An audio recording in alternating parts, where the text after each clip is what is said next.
Bonjour tout le monde, aujourd'hui, je vais vous parler de la tortue grecque, autrement appelée sous le nom de tortue mauresque. Elle a été découverte au XVIIIe siècle, en 1758 par Carl von Linné, le célèbre naturaliste. Elle a pour nom scientifique Testudo graeca. Ce nom lui est principalement attribué par sa présence en Grèce. Elle est présente le plus souvent sur 3 continents, l'Afrique du Nord, le Moyen-Orient et le sud de l'Europe. Elle aime bien les environnements assez chauds et arides. C'est notamment pour cela qu'on la retrouve sur des côtes méditerranéennes. Cette espèce fait partie de la classe Repsilia, de la famille Testudinidae et du genre Testudo. Elle possède un grand nombre de sous-espèces, on en compte actuellement 13.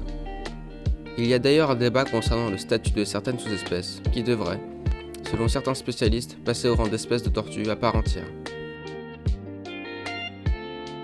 Les caractéristiques de ce genre de tortue varient selon les sous-espèces qui la composent.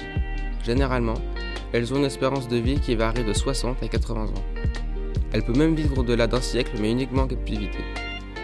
Elle se nourrit principalement de végétaux et de quelques fruits, et est très sensible aux maladies et aux contaminations qui peuvent lui être fatales.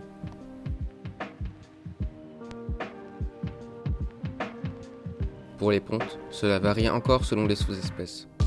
Cela peut aller de 2 à 4 pontes par an, comportant chacune 3 à 13 œufs.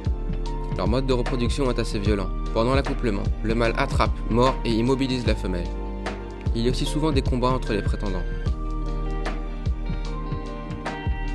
Cette espèce de tortue est assez sensible au froid et à l'humidité. Ce sont des animaux ectothermes et poikilothermes. En d'autres mots, leur corps ne produit pas de chaleur. Elles sont donc dépendantes des températures extérieures. Si par malheur la température extérieure augmente et atteint les 38 degrés Celsius, les activités vitales de la tortue s'accélèrent et cela peut engendrer la mort de l'animal. Elle va alors, pour tenter de survivre, passer dans une période de léthargie. On appelle cela l'estivation. Ce type de tortue mesure en moyenne à l'âge adulte 26 à 30 cm. Pour ce qui est de sa carapace, elle est bombée avec une forme trapézoïdale. Elle est d'ailleurs souvent confondue avec sa compère, la tortue Hermann.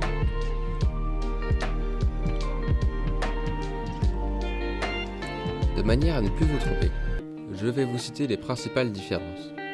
La tortue grecque possède une écaille supracaudale simple, tandis que la tortue d'Hermann possède quant à elle une écaille supracaudale double.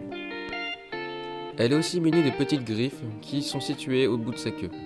Cependant, ce n'est pas le cas de la tortue grecque. Et il y a aussi un autre détail qui les différencie, mais celui-ci est un peu moins visible. Il s'agit des éperons. La tortue grecque en possède un sur chaque cuisse, mais la tortue d'Hermann n'en possède aucun. Avant de terminer cette vidéo, je tenais à vous informer que cette espèce est classée comme une espèce menacée. Il est donc important de devoir la protéger pour la préserver. Merci d'avoir pris le temps de regarder cette vidéo, n'hésitez pas à vous abonner et à partager cette vidéo.